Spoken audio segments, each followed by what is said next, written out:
Now I'm going to hand over to Paddy Fitzgerald to explain, to introduce our honour round and explain the idea behind the whole day. Give us the shape of the day. Paddy. Okay, thank you, Brian. Honour round's a good word. I've never heard that one before. Our honour round is here in the middle for anyone who hasn't yet seen him or heard him. He was already into a small informal kind of seminar here with Brian earlier about Townland, but I'm giving too much away. You're all very, very welcome to a day which is intended to mark and celebrate, I think I can say that without any hesitation, the remarkable contribution to Ulster history, but particularly local and family history in the province that Dr. Bill Macafee has made. I should begin by saying a little bit just quickly about how this took shape, in case anyone thinks it was my idea.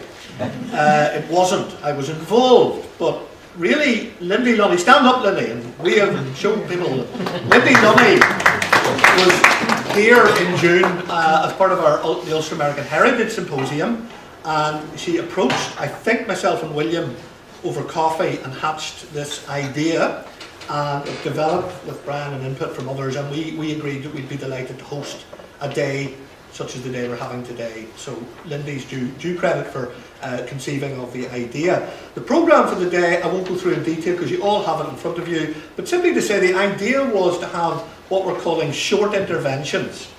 So it's not long 45-minute lectures, it's input from people on themes that are hopefully, and I think I'm right in saying that Bill was pleased with the connectivity with his interests over the years, and following that we've built in a bit of field work, because any of you know anything about Bill is that he comes alive really when his feet touch the soil.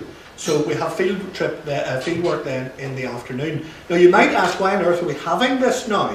Well, Bill hasn't really formally, I don't think he'll never retire really, but he's stepping back a wee bit. And the interesting thing in stepping back is he's taking a seat behind the drum kit, which tells you something about the man. At the age of, well, I'm not saying what age, but at a stage of maturity, he's decided to pick up his drumsticks again. I think he might have done a bit of drumming back in Coleraine many years ago. But anyway, we wish him every success with his new career as Keith Moon. I will also point out, if I can, Frank Collins, who's at the very back. Frank, would you just stand up? Frank, later this afternoon, is going to give us a short intervention again to do with the genealogy of the Mellon family in the Mountjoy Meeting House, so just so that everybody knows Frank. And at that point, I think what I'll do is hand back to the chair.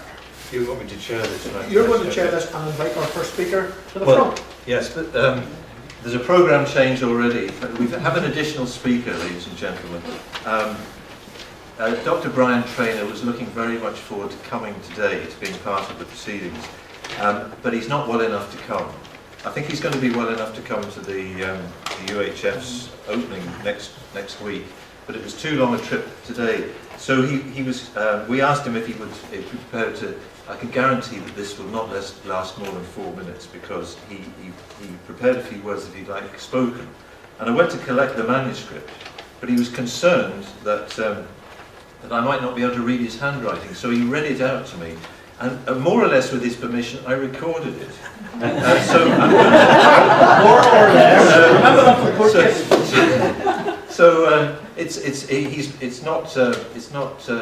It's just to say that he was just reading it for my benefit, and he was not imagining himself reading it to the audience. So there's the punctuations included. So let's see if this works. So this is 4 minutes and 10 seconds. A message to Bill Macafee from Brian Trainor, if the technology works. Okay. In 1965, Philip Crawford of Coleraine, in brackets, who was then teaching history at Lurgan College, County Armagh, was appointed to a new post of assistant keeper in charge of education in PRONI. A week-long course was organised on document-based learning in the classroom, and this was held in our hometown of Coleraine. Billy Macafee and his colleague Arnold from the Rainey and Dowd School of Marfelt attended, along with activists like Anne Fay and her husband from Lavey and Colin Barton. New paragraph. Prominent in the attendance were 4 school inspectors from the Department of Education, who said they sat as a solid phalanx in the front row throughout the week. And their group included Stanley Fitzgerald, in brackets, my exact contemporary from Queen's, and Paddy Fitzgerald's father, close the bracket, and John Hall, the history inspector. Fortunately, the inspectors were impressed, and they became strong supporters of document-based history teaching, with Vivian MacIver, John Birch, men named Fitzpatrick and Davidson, and latterly Dan McCall. Newbark. Shortly after the meeting at Coleraine, Billy and Co. arranged an evening meeting at Macafee, and this was attended by a shy, quiet bachelor named Joe Doherty, who emerged as an expert on families living in the townland of Gortade. Billy was so impressed by Joe Doherty's knowledge that he undertook an experiment. Fortunately for all parishes in County Londonderry, transcripts of the names of heads of households in the 1831 census were prepared for a commission of inquiry into the practice of religion in Ireland. Billy took these names and walked the townland of Gortade with Joe as guide, and they found that they were able to identify the location of virtually every household. As a geographer, Billy noted that the enumerators followed the normal contours of the land. New paragraph. A great weakness of the survey of tithe payers, circa 1825-1838, is the lack of maps, but Billy and Joe showed how an alternative could be improvised. New paragraph. Joe Doherty claimed that Gortade enjoyed the presence of another individual who was even more knowledgeable than himself, a man named Crilly. By chance I was in the public record office search room one morning in late 1960s, and the bold Crilly appeared, fresh-faced in an open-necked shirt. So I showed him the printed version of the valuation of the townland of Gortade in 1858, and he scanned the names and suddenly blasphemed.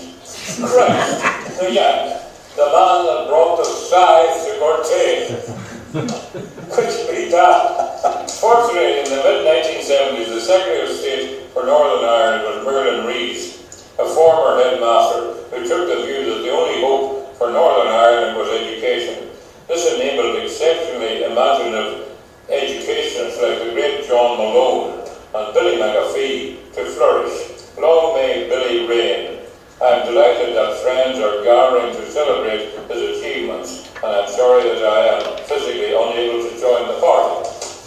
So, okay, thank you very much. Okay.